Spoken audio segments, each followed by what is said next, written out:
Saydali olib bo'z qushbagan 10 nafar nökər bilan Aqsu shahridan pam bilan yenib chiqdi-da, Oltin tog', Lob, Tarim vodisini xuddi dengizdan yengni izlagandek izlab yurib, Ketik shahrida Shahzod Uvaysxon bilan uchrashdi. Öz zamanısında Uyghur ilining eng katta shaharlaridan hisoblanadigan Ketik shahri hozir butunlay xaroblikqa aylangan edi. Zamanlarning o'tishi bilan turli tabiiy ofatlar sababidan vayron bo'lgan bu shaharni asosan qum yutib ketgan edi. Shu sababdan shahar aholisi taraf-tarafga ko'chib ketgan bo'lib, hayotlikdan tuzuk nishoni qolmagan edi. Tağısı Sultan Sir Muhammed Xanның qız qo'g'lab tutishga avatgan lashkar, kolla kesarlardan, jasus, poylaqchilardan qechib, tuzuk panohgohga erishamagan Uvays Xon oxiri odamzod osonlikcha oyoq bosmaydigan bu xarob shaharni makon tutgan edi. Shahzoda Uvays Xon bilan Saydali olib bola chaqlardan tortib billa o'ynab cho'ng bo'lgan, Turpandagi xonlik madrasasidami billa o'qigan, lashkariy ilm, jonbozlik mahoratini bir ustozdan ta'lim olib o'rgangan hamsavoq do'stlardan edi. Ilgari ko'pincha vaqtlarda billa o'g'i chiqatdi. Mashrab, barovatlardan ayrilmaydi. Shahzoda Uvays Xonning dadisi, lashkariy divanning amir-kabiri marhum Shirali o'g'lan Saydali olibni o'g'li Uvays Xonni ko'rgan ko'zida ko'rib izzatlaydi, qattiq talab qo'yatdi. Jonbozlik, lashkariy ilm, urush san'ati haqida vaqt chiqarib o'zi ta'lim beradi. Ularni har doim qo'lidan ish kelmas quruq so'ylab begzodlardan bo'lib qolmaslikqa ogohlantiradi. Bola vaqtlardan tortib jonbozlik mahoratining ko'p jafosini tatgan, nurg'un qitim komandozlik, shamsharvozlik, nayzavozlik, ot choptirish mahoratida beslashgan bu do'stlarning bir-biriga cho'nqur do'stlik mehri bor edi. Ular amir-kabir Shirali o'g'longa agishib, Mo'ng'ullarga qarshi elib borgan bir necha qitimlik jazo yurishlariga birga ishtirok qilgan edi. Qisqasi, Shahzoda Uvays Xon Saydali olibni bir tuqqan aksidek yaxshi ko'radi. O'sha vaqtda Saydali olib jamolini bir ko'rib oshiq bo'lib qolgan Andijon go'zali Zaynab bibining visolini izlab, Mirza Ahmad Andijoniga agishib, to'y qilish uchun Andijonga borgan vaqtda Shahzoda Uvays Xonning qo'ldosh bo'lib birga berishga niyat qilgan edi. Lekin onasi Malik Sultan Xotun ijozat bermaganlik uchun ilojisiz Saydali olibni uzitib qo'yishga majbur bo'lgan edi. Shu chaqda u Saydali olibga bakma havas qilgan edi. Saydali olib to'y qilib qaytib kelgandan keyin Zaynab bibi orqali Andijon go'zallaridan birasi bilan to'y qilishni ko'ngliga pukkan edi. Afsus, Saydali olib shu ketgancha qaytib kelmadi. Keyincha Andijon amirining Zaynab bibini Mirza Ulug'bek haramiga avatib berib, Saydali olibni zindon sog'ligidan xabar tepib, to'liq iztirobga tushdi.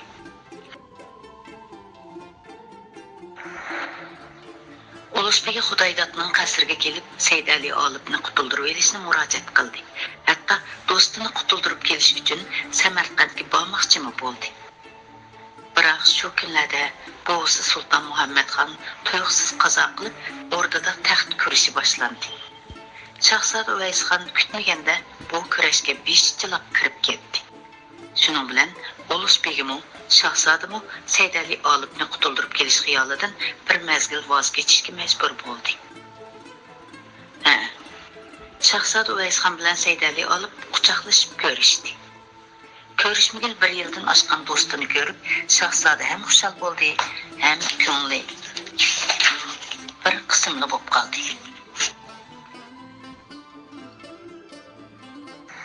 U Saydali olib bilan bu yerda bunda holatda ko'rishib qilishni xiyoliga keltirmagan edi.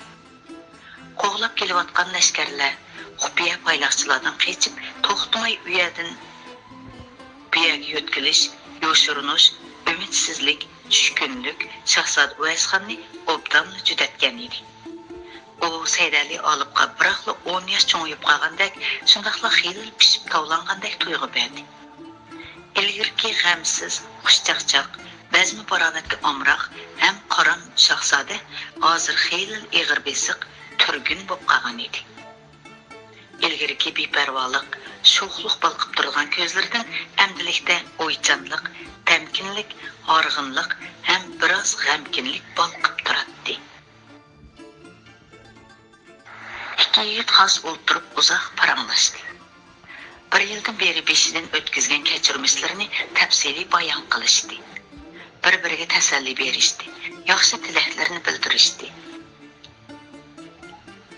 Hey Iset, sizlar Turpandan Andijonga mongan kunlarda Amirzodam Zaynab bibini amirga ilib qaytib kelgandan keyin Zaynab bibi orqali xuddi shuning o'xshash Andijon go'zallaridan birasi o'yinlarman deb ormon qilgan ekanman. Mana endi u ormonlar ko'pikka aylandi. Dedi Saydali olibni ko'rib, ilgirki g'amsiz chog'larga qaytgandek to'yg'iga kelib qolgan shahzoda chaqchaq qilib. Saydali olib shahzodaning bu chaqchiqiga o'zini har qancha so'rlab baqsimi kulolmadi. Bu chaqchaq uning yurak yarasini tatilab qo'ygan edi. Alloh degan buyurmagan ekan, dedi Saydali olib hasratlik urib. Taqdir peshonimizga bitilgan bo'lsa, Andijon go'zallari bizdan qechib qutulanmas. Shahzoda Uvaysxon o'ylamayli chaqchaq qilib qo'yg'iniga pushaymon qildi. Meni kechirsizlar, Amirzodam. Qomlashmagan gapni qilib dilxastliklarini qo'zg'ab qo'ydim. Yaratgan egam sizlarga ul Andijon go'zaldan qilishmoqdek jonon nesib qilg'ay. Ilohim shundoq bo'lg'ay, dedi Saydali olib chiroyiga suz tabassum yugurdi. Ikki yigit bir bas jimib qilishdi.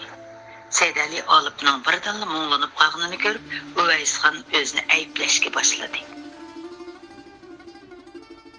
Qiladiganga chaqchaq topolmagandek nemishqim Zaynab bibining ismini tilga olgandiman. Yurak yarasini tatilib. O'sha mahbubi uchun tatgan jafos ozmidi Amirzodaning. Ahvolimiz mana shundoq. O'z elimizda put qo'yg'idek yer topolmay qochqin bo'lib yuryapmiz. Dedi Shahzod Uvaysxon xiyoldan bosh ko'tarib hasratlik uxtadi. Turgan dargohimiz mana shu xarob shahar. Bo'ron, yomg'irdan panohlang'idek tuzuk bir kabimizning tayini yo'q. Taqdirning rahimsiz bo'ronlari yana naga opirib, naga tashlaydi, buni bilmaymiz.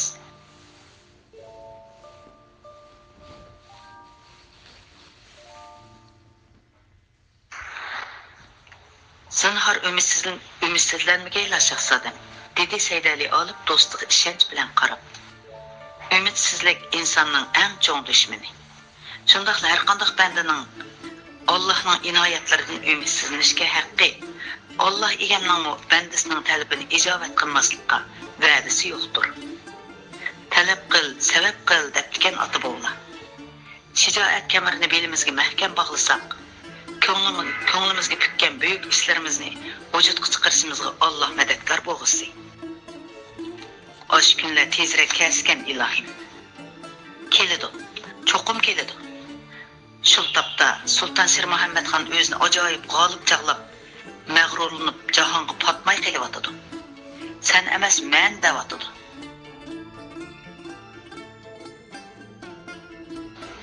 Lekin abdul abad undaq bo'lishini atayin.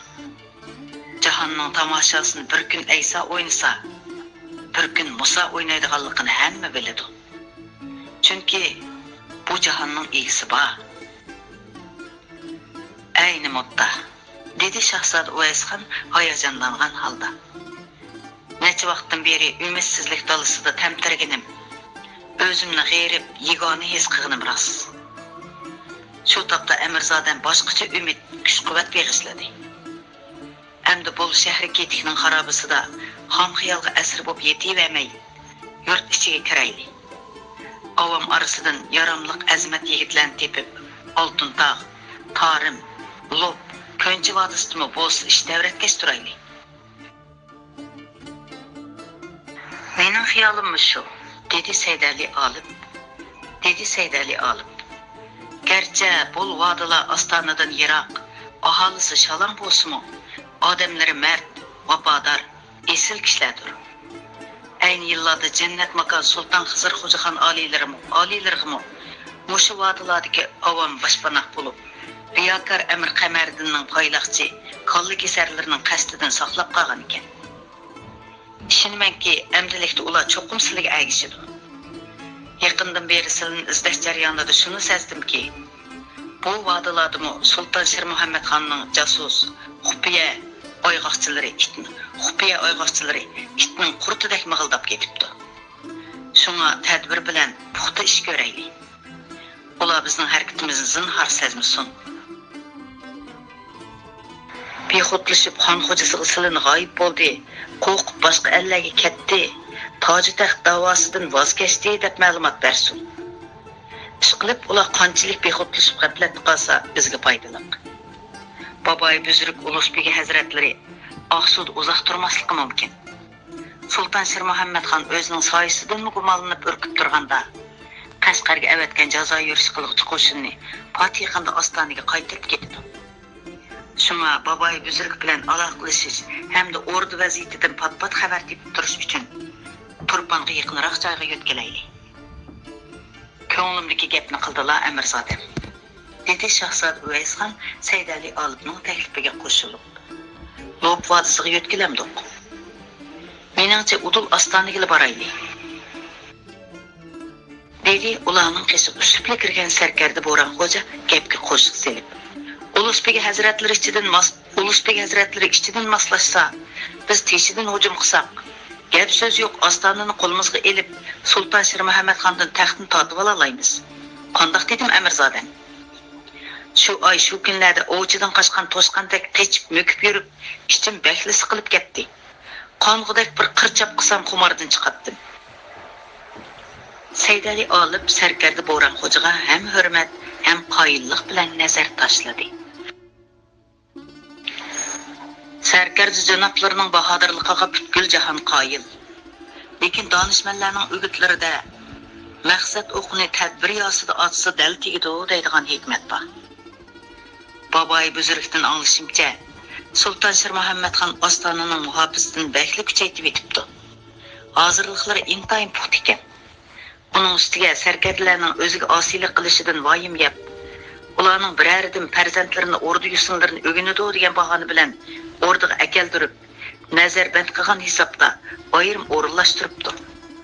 Baboy Buzrukning meni bu yangi mang'izar vaqtida shahzod oliylarga oldiraqsonlik qilmaslikni, payt fursat kutishni, tayyorlikni puxta qilishni topilishimni alohida chekilishning sababi shu bo'lishi kerak.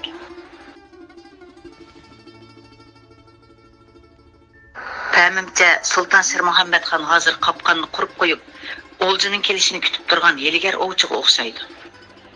Uning hozir kutayotgani shahzoda oliylarining sabrsizligi. Shunga qarab turib o'z oyog'imiz bilan qopqonga dassak bo'lmas.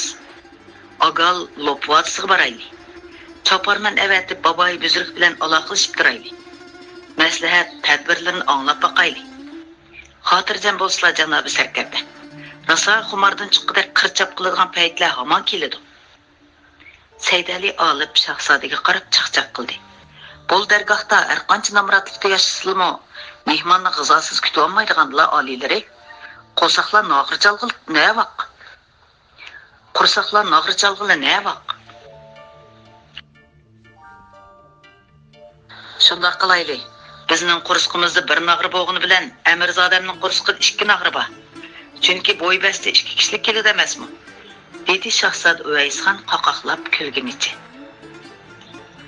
Rost aydilar Shahzodam. Xuroson tog'larida Mirza Ulug'bekni cho'chitgan bo'y tursa bu, dedi Saydali olib xirildab kulib.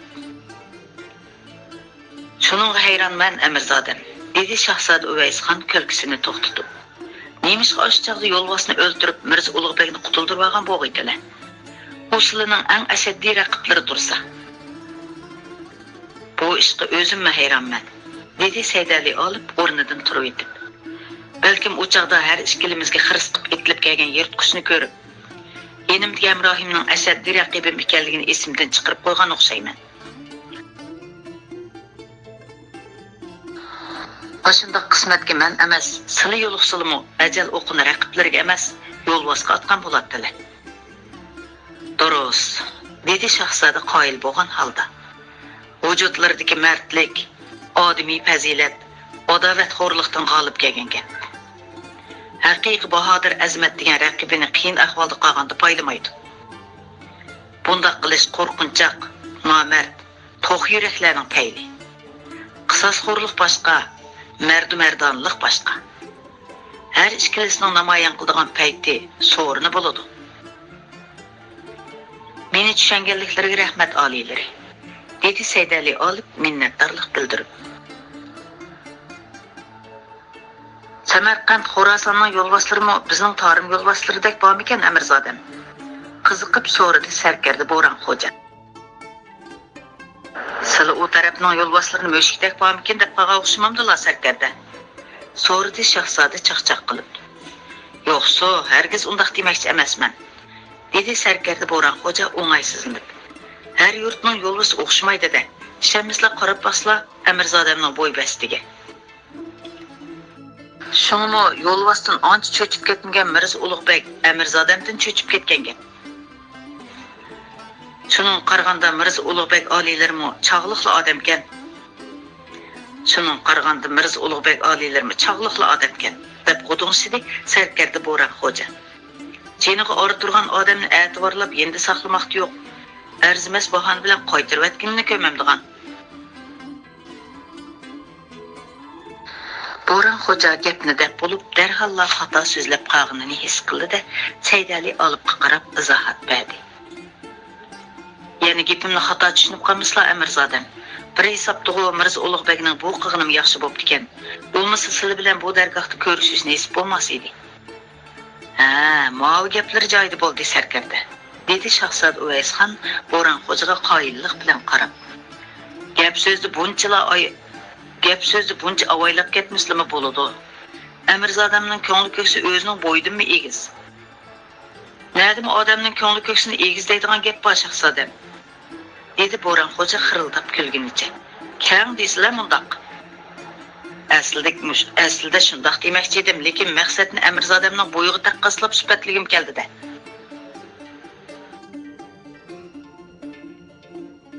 Ular chaqchaq qilishqash tomoq yeyish uchun dasturxon rastlangan chedirga qarab mengishdi. Chedirning yon tarafida navkarlar boyli o'lab kelgan bo'g'i go'shtida kavob qilayotgan bo'lib, atrofni mazzallik kavob hidi qoplagan edi. Bu yil Turpan shahriga ko'klam yillardagidan burun keldi. Texi No'ruz bayramiga yana hafta vaqt bo'lsa-mu, zamin onani yasandırışda oldirgandek o'riklar chechaklab, so'gatlar cho'kantal bo'lib, chim, to'rt quloq va allaqanday o'simliklar ko'klab, bug'doy etizlari No'ruzlik poyandoz bo'lmoqchi bo'lgandek ko'kirib, bu saltanatli shaharni boshqacha go'zal tusga kirgizgan edi. Bir oy burun boshlangan No'ruzlik ko'k masribi, o'g'loq tortishish, ot baygisi, chavgan, chelishish, jambozlik, sir o'yini, sarg'aydi, ilangish uchirish qizib ketgan edi. Har xil tabiqidagi shahar aholisining chehrida bayram kulgisi jilva qiladi. Mard, oq ko'ngil, san'at xumor Turpan xalqi yilning 5-i, ishning 5-i hisoblanadigan No'ruz bayramini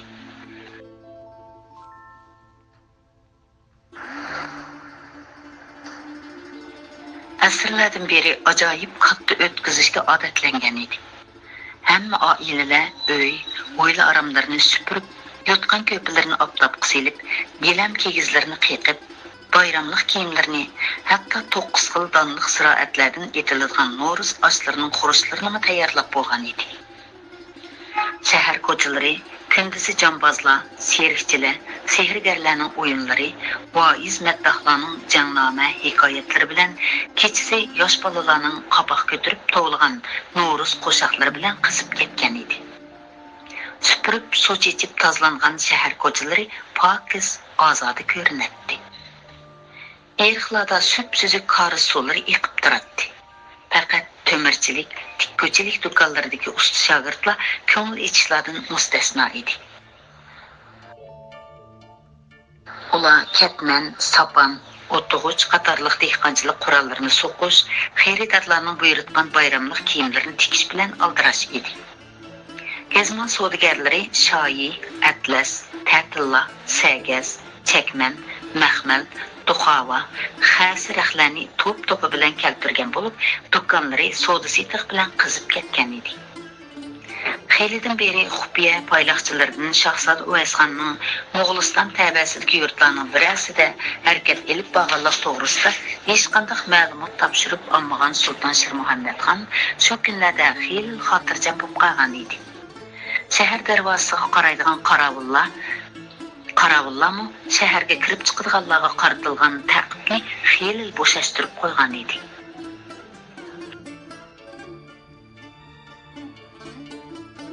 Turpan şəhərdə Novruz bayramının yaqinlashib kelishiga ergishib, boshqacha ozodalik hukm surishga boshlagan edi. Akşam namazdigar vaqti bilan şəhərə kirib, kechidan karvon saroyida tunigan 3 nafar savdogar bugun atiganda oldirmay nashta qilishdi. Ondan mollarini harbiga rati bilan tizib, Turpan shahriningovat rastlarini aylanishga boshladi. Bu ishchilarning orasidagi o'ttir bo'y, semizrak, oq pishmoq kelgan 20-25 yoshlar chamisidagi yigit qo'yuq Qashqar shivasida mollariga xaridor chaqirib tovlaydi. Qashqarning o'tib masqalichi, Xotanning qoshtishi beziki, Yorkentning ipak romili, Hindistonning ipor ambiri, Iratning atri, Samarqandning surmisi, Andijonning choshtangi jalasi,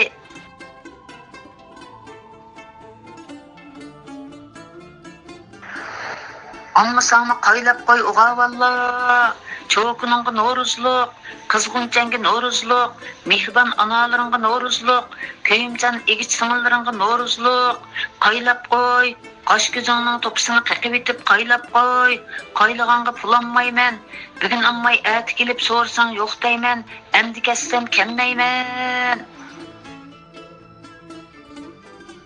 Kek saqılığa oq kirgan 50 yoshlar atrofidagi kishi bilan beshiga sarpish tomoqini cho'kirib kiyib olgan, yoshligiga qaramay qop-qora soqolini o'stirib olgan, bir qarashda 30 yoshlarga kirganda ko'rinadigan yigit xaridorlarga tuzuk gap qilmaydi. Savdo setiqimi ancha bek oralashib ketmaydi. Yosh yigitning jaronliq ovozda san'atlik tovlashlari kishilarni jalb qiladi. Harbidagi mollar butunlay ayol kishilarga lozimliq buyumlar edi. Ular boylar, amaldorlarning hashamatli qasr saroylarining oldida to'xtab xaridor chaqirishadi. Qasr saroy darvozasidagi qo'riqchilarning qishig'i kelib so'rab baqatdi. Ishkirga kirib so'rab baqamlar. Og'ich xonimga, xon xonimlarga Novruzlik mollar lozimmikin? Gohi qasrlardan hech kim chiqmaydi. Gohi qasrlardan og'ich xonimlar qizlarini, ayol xizmatkorlarini agashtirib chiqib, lozimli narsalarni setib olishadi. Ular kunchish bo'g'icha ana shundoq aylanib menib, Ushko'rik mahallasidagi Amirkabir qasrining oldida to'xtashdi.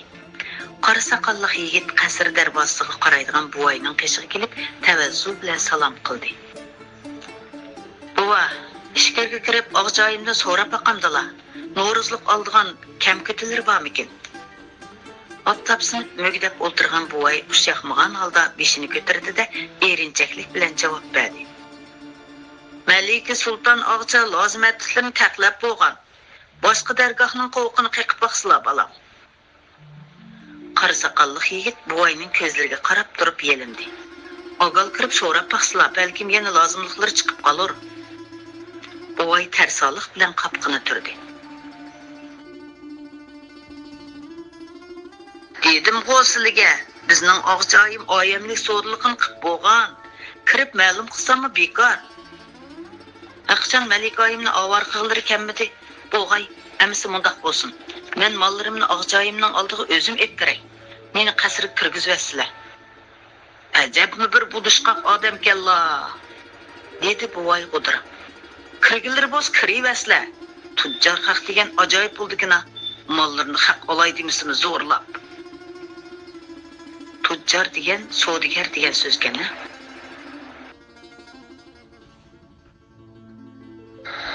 Qora soqolli yigit chaqqonlik bilan harbining qishig'i kelib, bir patnosga ambar, atir, surma, choshtanga, jala degandek narsalarni tizdi. O'tiklardan 3-4 jup yog'liq ro'mollardan 5-6 tani tanlab belikiga ortdi-da, qasr ichiga kirib ketdi. Uningga bu qasr tonishdek bilinadi. Şuna təmtirməylə o'ttir hovlidagi ko'ldan aylanib o'tib, Ishkirki qasrining eshigida to'xtadi da, boyanqi yosh hamrohini do'rab, bor ovoz bilan tovladi.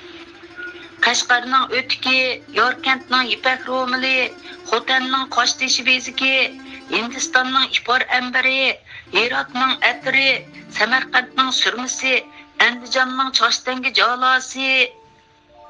Yigitning ovozini Ishkirki qasridan yugurib tegidek chiqqan o'ttir yoshli xizmatkor ayol qo'pollik bilan uzib etdi. Neymanchi 'tinchidek to'laylar. Bilib qo'ysizlar, bu degan bozor emas, qasr. Odamning o'ramini buzib. Qora soqolli yigit xizmatkor ayolga adab bilan salom berdi. Kechirsizlar oylar. Og'chayim so'dlik qilamdi ekan deb. Og'chayimning so'dligi yo'q. Darhol yansizlar. Yigit bezanglik bilan tirkashdi. Undaq demay kirib so'rab baqsizlar oylar. Qo'ymi esilmonlar bu. Ishkoldiga akaga molni olmay pushaymay yapqanmisan yana? Xizmatkor ayolning judini o'rladi. Neymanchi bezang odamsizlar. Dedim-ku lozim emasdan. Darhol yansizlar. Shu asnoda Ishkirki qasrining darvozasida Malika Sulton xotunning nazokatlik gavdasi ko'rindi. Onunğa soqolli kishining ovozi bakli tonish bilinganligi uchun olaydan o'zi chiqqan edi. Nima varanchiring bu?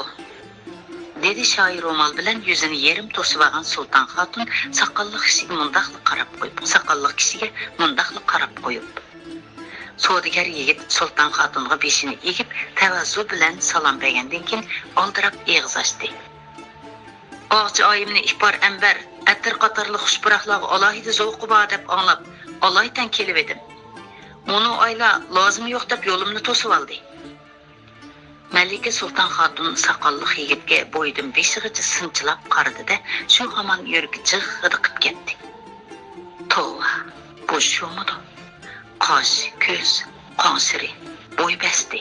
Tek ovozning o'xshishini demamdigan. Mening ipor ambar atirga omroqligimni ajab biladikina. Olmisilimi ko'rib baqsizlar xonag'icha. Dedi soqolli savdogar yigit oldiga bir qadam chamdab.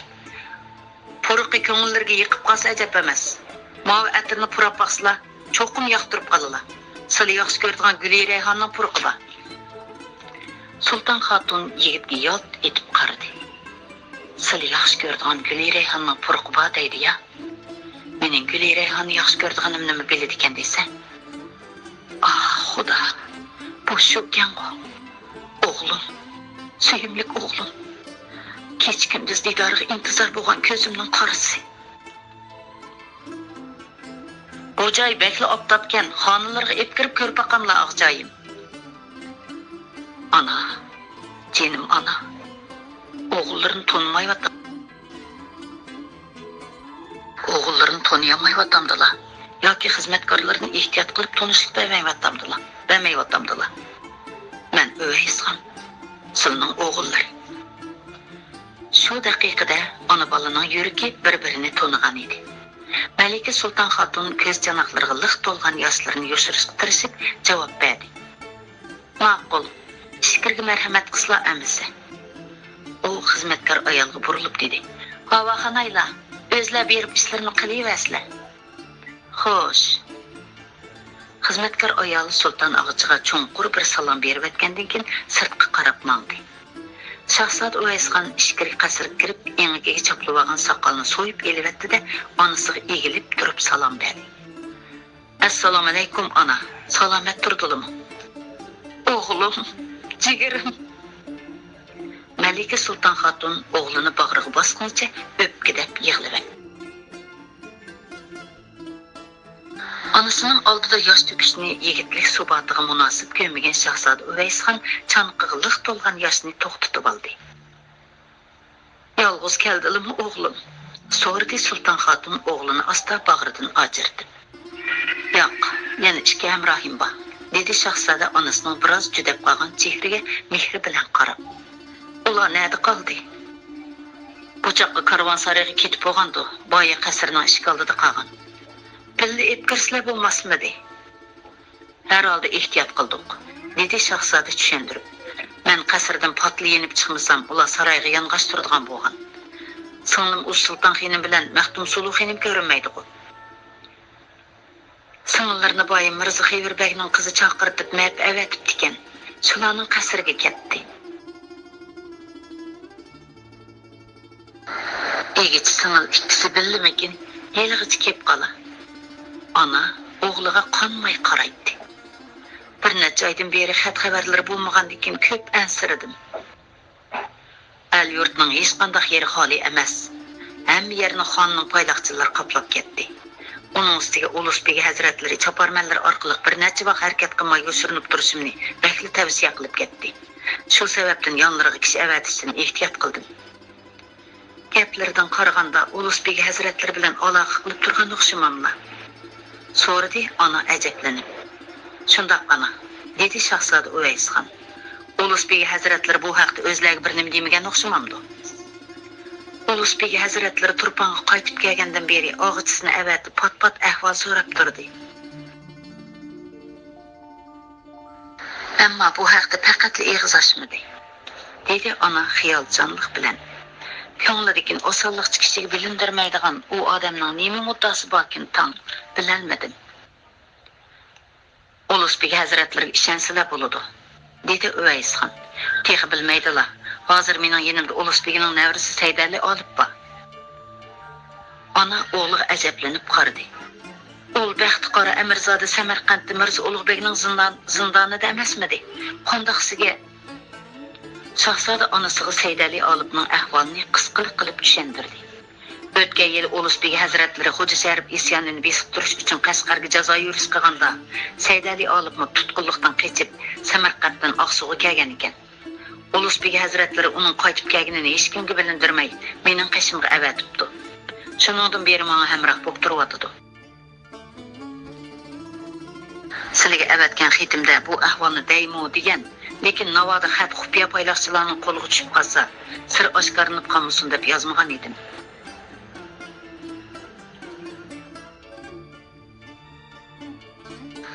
Amirzoda Saydali olib sizlarga hamdam bo'lib yonlarida turgan bo'lsa, texim xotirjam bo'ldim, dedi ana suyungan holda. Amirzoda haqiqatan fazilatli, esil yigit bo'lgan. O'ttiranlardagi do'stlikmi bek cho'nqir edi. Aslarda bormi? Oshchog'da Amirzodaga qo'ldosh bo'lib Andijonga bormoqchi bo'lganlarda to'sib qo'ysam, bekmi ranjigan deylar. Shahzoda Uvaysxon onasi qarab pissamada kulib qo'ydi. Esimda bo'lmaychi. Navoda to'sib qo'ymagan bo'lsalar, men Amirzodaga Andijon, Samarqand zindonlarida hamroh bo'lgan bo'lardim. Balkim shu chog'da ko'nglim ashundoq bir kelishmaslikni oldin tuygan bo'lg'aydi, dedi ona o'ychanlik bilan. Bu ishlarni Amirzodaga demaganlar. Demay qolamdim, hammani dedim. Yo'shirib nima qilay? Amirzoda nima dedi?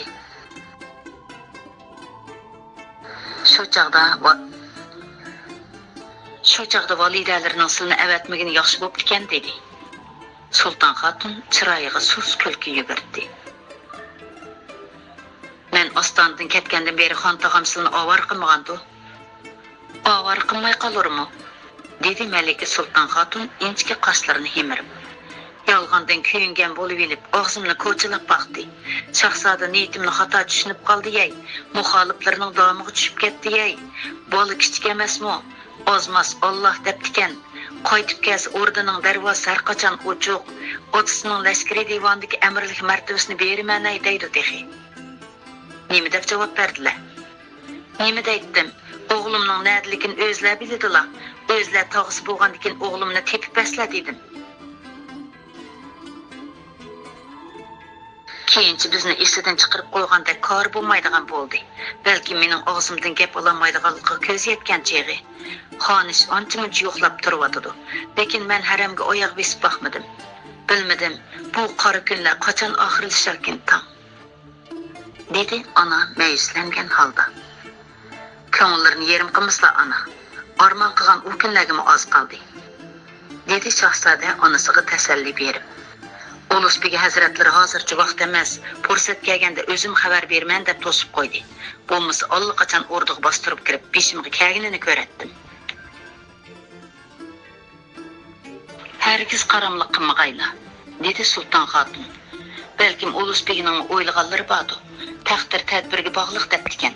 Ish bu darajaga yetganda oldiroq sonliq qilmasala. Bu ishda g'alaba qilishga bo'ladiki, sanhar mag'lub bo'lishga bo'lmaydi. Sultan Hatunning so'zlari siliq, ammo vaznlik edi. Onaning ko'nglidagini to'liq tushungan shahzoda shu topda buning buyruq, farmon ekanligini obdan biladi. Ona bola bir pas jimib qolishdi. Aras, dedi shahzoda oradagi jimjitlikni buzib. Muhim bir ishni unutg'ili tas qaptiman. Samilarga soldigan maslahatim bor edi. Qani davasli, dedi ona xiyoldan bosh ko'tarib. Singlim Uz Sulton xonimni ep ketaymikin deyman. Ona ajablanib o'g'lining ko'ziga qaradi. O'zlarining mong'an turgan joylarining qorayib bo'lmasa, singillari bu jafoga chidamasmikin? Sizlarning yonlarida turgandan mening qishimda tursa yaxshiroqmikin deyman. O'g'oras, dedi shahzoda beshini tuvan silib. Qashqulluqdagi turmushning tuzib bir oromchiligi yo'q ekan kishiga. Biroq Uz Sulton xonim bo'yiga yetib qoldi. Baribir yonlarida uzoq saqlayolmaydi.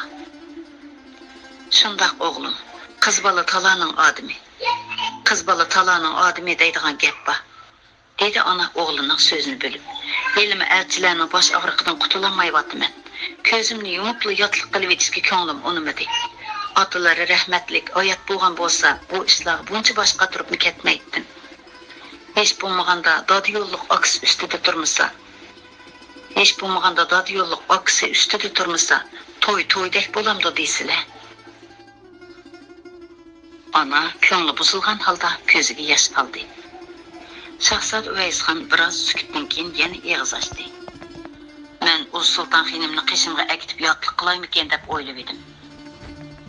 Ana beshini ko'tarib o'g'liga hayronlik, ajablanish ilkida qaradi. Ko'ngillarga tukkan muvofiq bir bo'g'ishimamdi. Shundoq, dedi Uvaysxon ishonch bilan. Uz Sulton xonimni Amirzodi Saydali olib nikohlab qo'yaymikin deyman. Onaning chiroyidagi ajablanish mamnunlikqa almashdi. Obdan o'ylabdilar. Ulusbegi jamiyati nasabimizga xo'p keladi. Uning ustiga o'rdadagi halovatni tashlab, o'zlari bilan jafoda billa bo'lishga bel bog'lagan Amirzodi ko'ngildagidek loyiqdir. Afsus, to'yda silib bo'lolmay qolalar shu. Mayli, men rozi. Sil hozir ham ota, ham ona. Onaning roziligini elib xotirjam bo'lgan shahzoda Uvaysxon yana qo'shib qo'ydi. Bilmadim, Uz xonim bu nikohga rozilik berarmikin? Uning bilan o'zim so'zlashiman.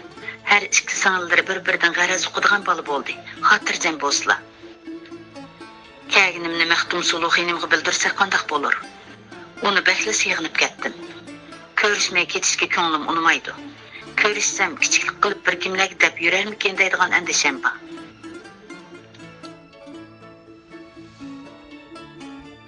Ko'rishmay ketsizlar, keyin xabar topsa bir necha vaqt do'msib qolarmikin? Xudoning kuni og'amlar ketdi. Qachon keladi deb beshimni o'chaqatgina atgan. Oti mehriga qonmay cho'ng bo'ldi. Endi og'i mehrigimi bo'lsa qonsin. Ahvolni tafsiliy tushundirsak og'zini ching tutadi. Bu bir yildan beri uning boshqacha aql kirib qoldi. Shu topda Uvaysxon ikki singlisi bilan tezroq ko'rishishga taqozo bo'lib ketgan edi. Nima tomoq yegilar bor o'g'lim? Gap bilan bu bir piyola choymi bermabdiman? Nerin cho'piyay, dedi Uvaysxon. Nerin cho'piyab boqmoqlar uzun bo'pti. Kechda Sulton Xotun qizg'in paranglashib o'tirgan og'asinglarning qeshig'iga kirib keldi. Ağaları Maxtum Sulu bilan paranglashqas tursin, sili bu yanqa chiqsizlar, dedi Sulton Xotun Uz Sulton xonimga qarab. Uz Sulton xonim onasiga agishib yondagi uyga kirdi. Ona gapni nerdan boshlashini bilmay bir bas xiyol surib turib qoldi. Ağaları at saharda ketmoqchi. Bilaman, dedi Uz Sulton xonim. Ostonada uzoq tursa payloqchilar sezib qoladi. Biroq at yana bir kun tursa ancha xatir bo'lmas deyman. Yana bir kun tursa ancha xatir bo'lmas deyman. Ağalarından ayrılışqa qiymayvatıdılar, ha?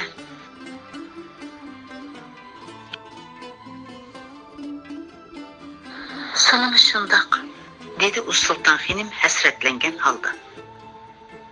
Navada silini ağaları qoşup qoysam billa ketemdila. Sultan Xenim anasının sınaş nazarı bilen tikilgen gözlerge aceplenip qardı. Gerçi yanlardan ayrılğın bolmasımı, ama ağam bilen billa ketişini hakikaten xalayman. Qızının bəgən səmimi cavabıdan onunun yürügi içişip ketdi. Hazır ağalarığı kimnin həmdəmdi buluvatqanın bilemdila. Sərkərdi Boran Xocadan başqa yani kim bulatdı? Əmirzadı Seydəli alıb. Sultan Xenim kulaqlarına işenmegen halda anasıga qardı. Seydəli alıb? Ana hə deganini qilib besini lang'ishitdi. Sultan Xenimning yuragi hayajondan düpildab ketdi. Ammo ona qizining ishki tuyg'usini sezmadi. Amirzada Samarqanddan qaytib ketdimi? Ana qizining hayajonli chiroy ifodasiga ancha diqqat qilmadi.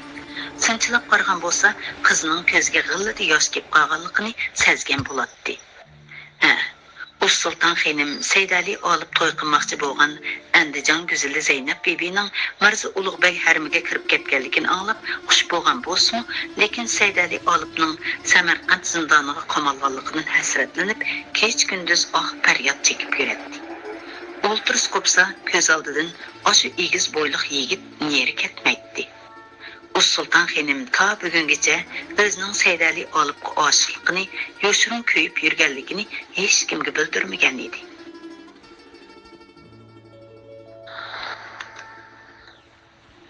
Seydali olib Andijonga mang'al kuni Sultan Xenimning o'z hujursiga solinib olib, bir kun yig'lab chiqqanini ona faqat bilmaydi. Shundaq, Amirzada Samarqanddan sog'-salomat qaytib keldi. Dedi ona qizining chiroy ifodasiga hayajonli turqiga ancha parvo qilmay. Mirza Ulug'bek uni zindondan chiqarib Iratga billa etmagan ekan. Tang yo'ldan qochib qaytib kelib, o'g'illari bilan uchrashibdi. Shu kunlarda o'g'illariga ko'mak bo'lib, xon tog'lariga qarshi lashkar to'plab etibdi. Aslida Amirzodam o'g'am bilan billa ekanda. Burunroq bilgan bo'lsam, o'zimni bormasmidim. Qudratlik Allah egam. Noli pag'onim dargohingga oxir yetib beribdi-da.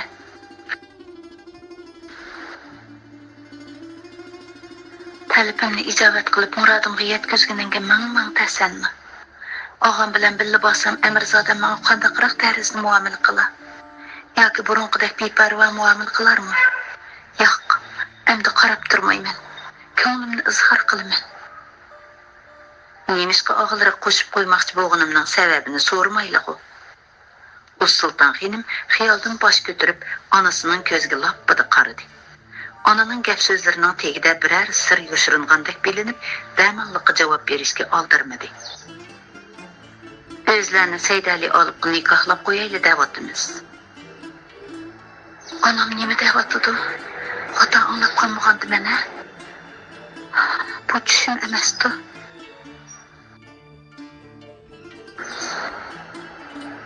Sultan Xenimning vujudiga yana bir qitim hayajon yamradi.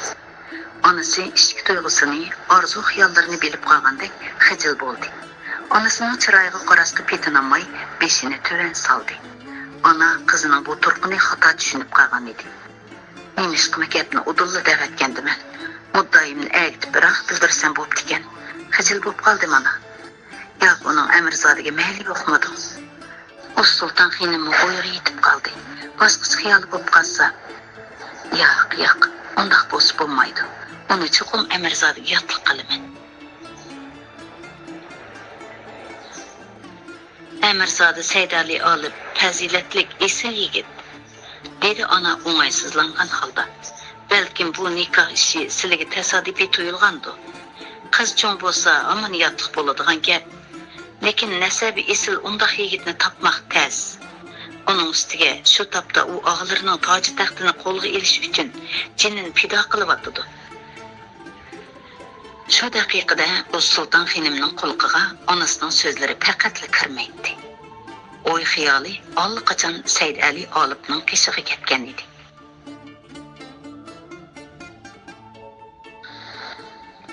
Ana qizining jimjit turganini ko'rib yana eg'iz ochdi. Nikoh degan umrlik ish. Sizlarning baxtsiz bo'lib kelishlarini men xohlamayman. Navad bu nikohga roziliklari bo'lmasa, o Sultan xonim onasiga lappida qarab qo'yib, yana xijillik bilan yerga qarab oldi. Men rozi ana, dedi u ishga hayajinini besib turib. Sizlarning deganlaridek bo'lsin. Aqlli qizim, dedi ona ko'ziga liq yosh olgan holda qizini bag'riga besib. Şoğunisi ko'p mushaqqat tortib qoladigan bo'ldilar.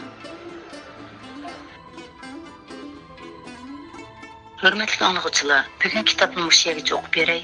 Ko'ngil qo'yib anglag'inglarga rahmat. Xayr xo'sh, omon bo'lgaysizlar.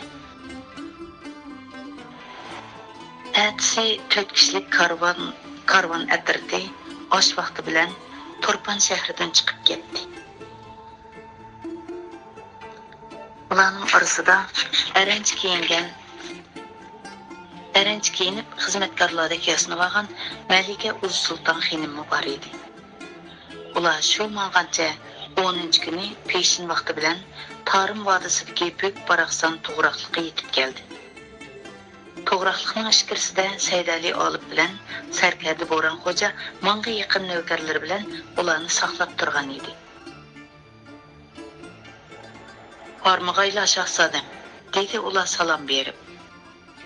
Bu Sulton xonim Said Ali Olibni ko'rib, o'zini yo'qotib qo'yg'ili tas-tasli qoldi. Oksidan xijil bo'lmagan bo'lsa, qizlik g'ururi yo'l qo'ygan bo'lsa, o'zini oshkorlaganmi bo'lar edi.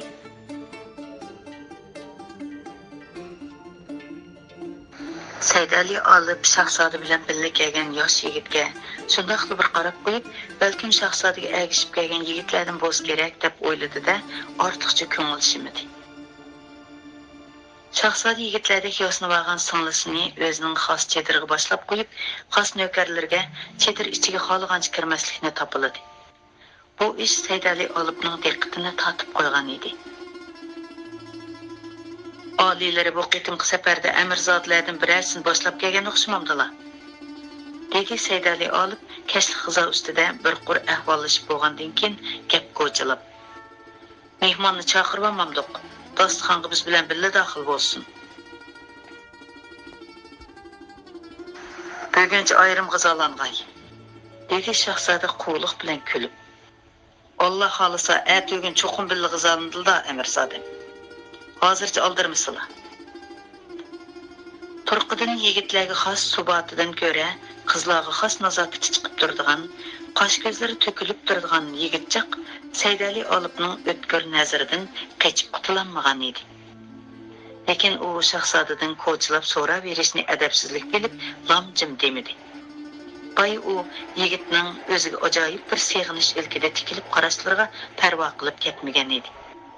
Navada shu chaqda bakrak sapselib qaragan bo'lsa, yigitning ko'zlarida lig'irlab qolgan yoshni aniq ko'rgan bo'ladi. Ostonada ahvol qandaqroq? Validalari, singillari tinchlikmikan? So'radi Said Ali Olib. Ostona Navro'z bayramining tayyorligida ajoyib qizib ketibdi. Validam bilan singillarim salomat turib yetibdi, dedi Uvaysxon. Lekin shahar sepili bilan Arik sepilida mig'mig' lashkar. Xuddi hozir urush bo'ladigandek. Arik degani qasr, ichki qal'a, podshohning shahri ichki qo'rg'on sarayi debdi izohatda. Ahvoldan qaraganda Sulton Shir Muhammadxon tegishli ehtiyot tadbirlarini bo'shashtirmabdi-da, dedi Said Ali Olib xiyolchanlik bilan. Aman undaq bo'lavermas. Otning uxlaydigan vaqti bo'ladi oxir. Yana qanday yangiliklar bor? Har holda xush xabar degichiligi bo'lmasa-mu, yangilik degichiligi bor bir xabar bor. Uvaysxon hamrohlariga taksi bir qarab etib, gapini davomlashtirdi. Turkiston amiri Mirza Shayx Nuriddin Mo'g'ulistonning bir qism zaminlarini besib olgan o'xshaydi.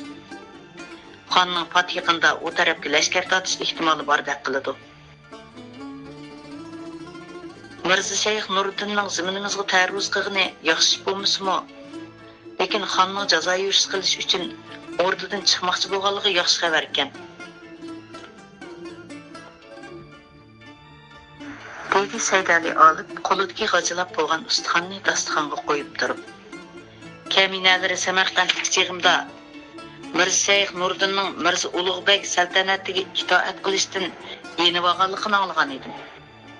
Ahvoldan qaraganda Mirza Ulug'bek oliylari kech-kunduz osmonga qarab, yulduzlarni kuzatib o'ltirib, o'ziga itoat qilishdan bosh tortgan Turkiston amir bilan kori bo'lmagan o'xshaydi. Menimcha, bu ish biz uchun yaxshilikning bishorati. Sulton Shir Muhammad Xon Amir Shayx Nuriddin bilan bo'lib ketsa, bizni esidan chiqarib qo'ydi. Undaq bo'lsa fursatni g'animat bilib, Ostonaga hujum qilib taxtni tortib olaylik. Dedi sarkarda Bo'ron xo'ja. Sulton Shir Muhammad Xon jazo yurishiga mangsa, Ostonada ancha ko'p lashkar qolmaydi. Qilib qolgan lashkarmi shahzoda oliylarining nomini olsa jang qilishga, Ostonani qo'g'dashga rioya bo'lmaydi. Meni vatan tuproqiga bosqin qilgan yov bilan kori bo'lmay, saltanatning qo'ydi bo'lishga undayotgandilar. Dedi shahzoda Uvaysxon Bo'ron xo'jaga ma'niliq qarab. Undaq qilsam xon tog'amga bo'lib bera. Avom ra'iyatga vatani bilan kori bo'lmay, terrorchilarga yontaq bo'ldi degan betnom bilan targ'ibot tarqatsa, ali yurtning mendan rioya qilmamdi. Kechirsizlar. Undaq betnomni men hargiz ko'taramayman. Yana kelib, xonni uzil-kesil yo'qotmay turib, taxtni tortib olganning hech ahamiyati yo'qdir. Uvaysxon birdan turib elib tushuncha berdi. Uning ustiga xon tog'am hargizmi ozg'in lashkar bilan jazo yurishga chiqmaydi. Biz turponga tegish qilsak, orqasiga yenishi tabiiy. O chaqda uning behisob lashkarlarga taqobil turishimizga to'g'ri keladi. To'g'ri deydilar, dedi Saydali olib. Oldiraqsonlik qilmay ahvolni kuzatib boqaylik. Sulton Shir Muhammad Xonni mag'lub qilsak, Ostona toji taxt bir yerga qechib ketmaydi. Bo'ldilar, bu gapni buguncha qo'yib turaylik, dedi shahzoda Uvaysxon. Ostonadan bir necha ko'z esil sharob yeb keldim. Bugun darqamda o'tirib tetib ko'rsak. Bilmadim, Amirzodam bilan sarkarda Bo'ron xo'ja janoblarining ko'ngli tortammikin? Tortmamdigan, dedi Bo'ron xo'ja lavlarini tamshib. Bizgimi turponning esil sharoblarini tetib boqmag'ili 2 yilcha bo'lib qopti, dedi Saydali olib. Xizmatkorlar 2 ko'zi musallasini ep kelib, jamg'a quyishga boshladi. Ikkinchi ko'zning og'zini ochganda ular obdanni kayf bo'lishdi. Navkarlar orasidagi sozanda yigitlarning epqan muqomlariga asir bo'lib muңlanishdi. Birazdan keyin sozanda yigitlar sozlarining pardasini turpon naqshlariga yo'tkadi. Naqshiga avval shahzoda, keyin Saydali olib jo'r bo'ldi. Ular ovozlarini qo'yib etib naqsh tovlashdi. Ular xeyli kayf bo'lib qolgan edi. Naqshi nozirkumga yo'tkalganda o'zlarini tutib ololmay usulga tushishdi. Ko'ngillik bazma eg'ir alyotqi bilan oxirlashdi. Amirzodam birdan tahrir qilsizlar, dedi shahzoda o'rnidan turishga tamshalgan Saydali olibni to'xtatib. 2 og'iz mo'ngshaydi. Sarkarda Bo'ron xo'ja naqshi usulga qaytilmay o'ltirib, sharob ichib, xeyli mast bo'lib qolgan edi. Naqshi bilan usul shahzoda bilan Amirzodaning kayfligini yeshayotgandek qiladi. Ular yiqilib tushgan qayri to'g'raqning ustida o'ltirishdi. Shahzoda Uvaysxon bir pas xiyol surib olgandan keyin beshini ko'tarib do'stiga qaradi. O'ylangular bormi, Amirzodam? So'radi u gap agitib o'ltirmayla. Saydali olib miyqida kuldi. Kimning o'ylangisi yo'q deydilar oliylari. Demakliklarimizning birar ikkidan farzandi bo'lib bo'ldi. Shu turqida. Demakliklarimizning birar ikkidan farzandi bo'lib bo'ldi shu turqida. O'ylangimiz bo'lsa nima amal deydilar. Alloh xolisa, ko'nglimizga pukkan buyuk ishlarimizni ro'yobga chiqarib olsak, o'ylanibmi olarmiz. Acaba bu işini tilg'ib qoldi-ku. Ostanada biror güzelga ko'ngillari tushib qolgan o'xshamamdi. Shahzoda Uvaysxon xirildab kuldi. Gapni menga burmislar, Amirzodam. O'zlar menga og'il yo'lliq. O'zlar menga og'il yo'lliq. Ogal o'zlarini o'ylab qo'yib, ondan o'zimning ishini o'ylashman. Ko'ngil yarlarini tatlab qo'ysam deb beray. Heliqi Andijon go'zali ko'ngillarda ilmi bormi? Said Ali olib kech qo'ynida qariyib ko'ringan to'g'riqlar orasidan bir narsani izlayotgandek bir necha daqiqa qarab turgandan keyin javob berdi. Yurakka o'rnab ketgan ishq o'tini o'chirmak uncha oson emas. Lekin ko'kdagi harorat yo'q yulduzdan yenimizdagi yilinjab turgan cho'g'ning afzalligini bilguchiligimiz bor. Ul Andijon go'zali ham totliq, ham qabohatli bir tushdir xolos. Amsa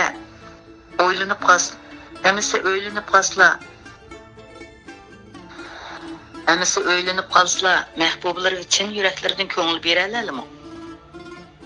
Shahzoda Uvaysxonning sinash nazari bilan tikilgan ko'zlariga Said Ali olib dodil qarab turib javob berdi. Halol nikohlab olgan xotinimizga ko'ngil beramisak, zinhor o'ylanmaymiz. O'ylangankanmiz, albatta ko'ngil beramiz. Chunki Alloh egam xotin kishini er kishi uchun yaratib, ularni bir-biriga mehr berishga amr qilgan. Uni amrimizga olgankanmiz, chin yuragimizdan ko'ngil berish, kuyinish, asrash, qo'g'dash majburiyatimiz bordir. Unda qilamagan odamni erkak sanamizmi bo'lur? Shahzoda Uvaysxon do'stining javobini anglab, rozimanlik bilan beshini lag'ishdi. Navoda o'zlarini o'ylab qo'yay desam, rozilik beraldimi? Said Ali olib Shahzodaga taajjub bilan qaradi. Bugungacha o'zlarini posibonim hisoblab kelyapman. Shundoq ekan, kaminalari otgan o'qlaridirman xolos. Ko'ngillariga zinhor shak tushmasinki, naga chanlab ossalar, shu yerga dal tegaman. Shahzoda mamnunlik bilan kuldi. Ondaq bo'lsa tayyorlik ko'zla. Ati peshin namozdan keyin to'ylar bo'ladi. Said Ali olib endi hayronligini yushirolmadi. Sharobning ta'siri tarqamagan bo'lsa chaqchaq qilyotmaydiganlar, oliylari. Uvaysxon tamkinlik bilan so'radi. Salachiman hozir kayib bo'lgandek turamdimi? Yo'qsa, intayin sagak ko'rinadilar. Nikoh ishida Amirzodamning yuragining eg'ir yaralanganligini bilaman.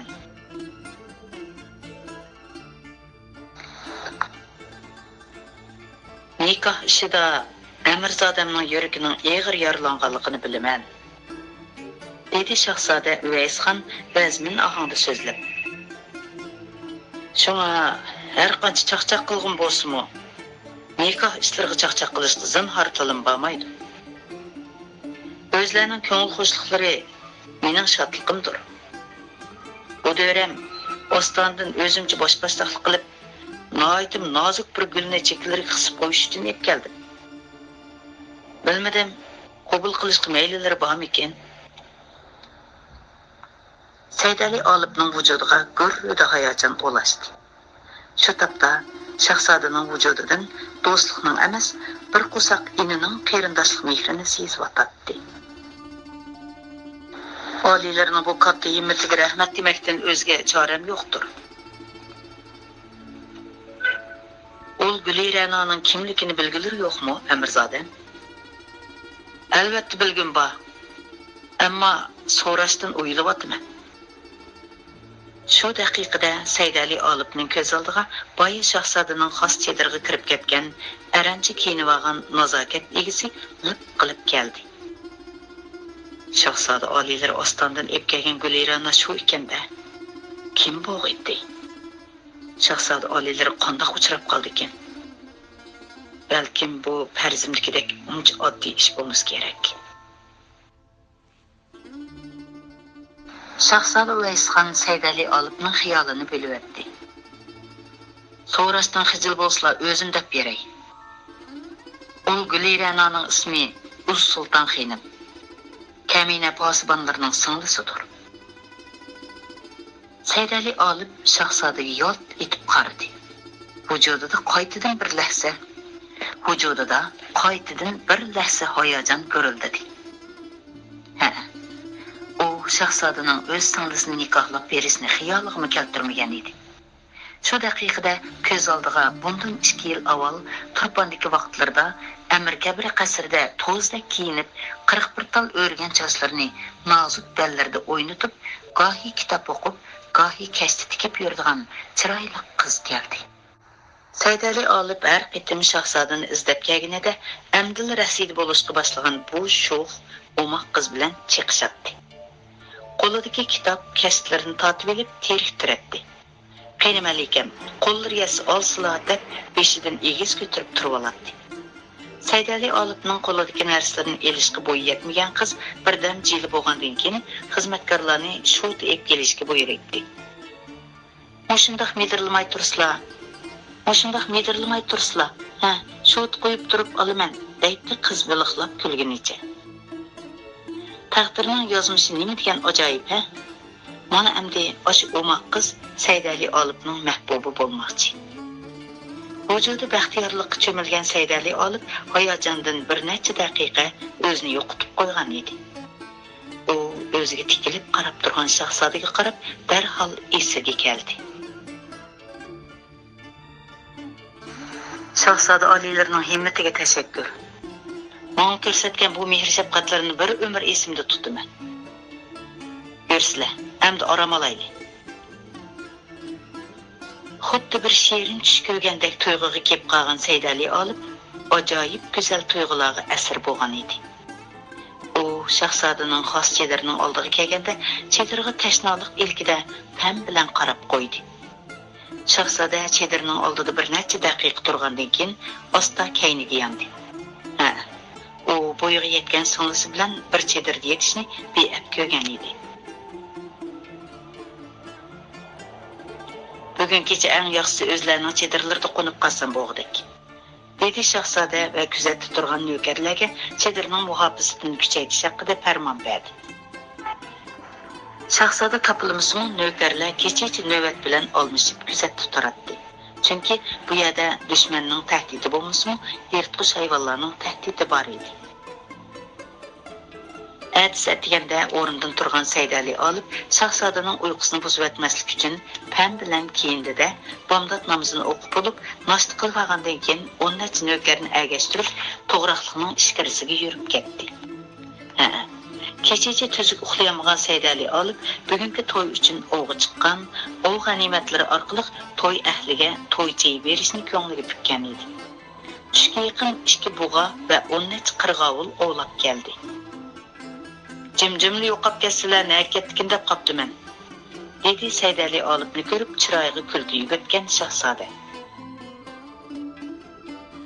To'ychining hozirligini qilib keldim, dedi Səydəli Alıb ov g'animatlarini imo qilib turib. Bular mening bu qutluq to'yga tayyorlagan ozg'ina sovg'atim. O'ylamabdiman, nihoyatim katta sovg'at bo'pti bu, dedi Shahzoda Uvaysxon ov g'animatlariga qarab. Almisaqdan tortib hech kim to'ychini ov g'animatlari bilan hozirlamagan bo'g'idi. Bahodirliklarga opirin. Yerim kun ichida shuncha ular o'ljilarga erishibdilar. Bundaq alvak o'ni osonlikcha qig'ilib bo'lmaydi. Bugun ta'lim o'ngdan keldi oliylar. Alloh xolisa bir umr ta'laylik bo'lg'aylar Amirzoda. Səydəli Alıb ov g'animatlarini oshpazlarga topshirib berib, to'y ishi tayyorlashga buyurdi-da, o'zi chedirga kirib, mahramlarining chedirini tozalab, ratlashiga nazoratchilik qildi.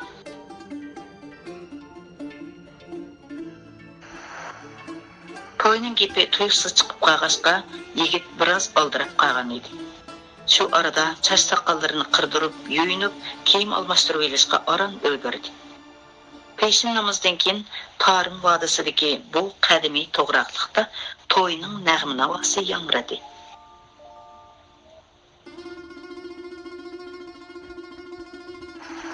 Көз пәсі ақылышай деп қалған болсымы, қараңғы yağlıq dalısıda allaqachon soğuq başlanıp ketken idi. Qarаңғы yağlıq degeni bu yerda qorong'ulik deb atıladi debdi izohatda. Turkistonga jazo yurish qilish uchun kelgan Mo'g'ulistonning sarkarda lashkarlari haftadan beri bu yerda yo oldiga yo keyniga yonolmay to'xtab qolgan edi. Qarorgoh ichiga tikilgan mingga yaqin chedirlarda orom ilib yotgan lashkarlar ich pushig'i tortib qolgan bo'lsa kerak, ko'pinchisi qimor bilan nashiga berilgan edi. Qimorbozlarning vaqirashgan, nashkashlarning olatog'il to'lashgan ovozlari anglanib turadi. Qaysi bir chedirlardan dutor, ravob, tamburga tankash qilib aytilgan naqsha ovozimi keladi.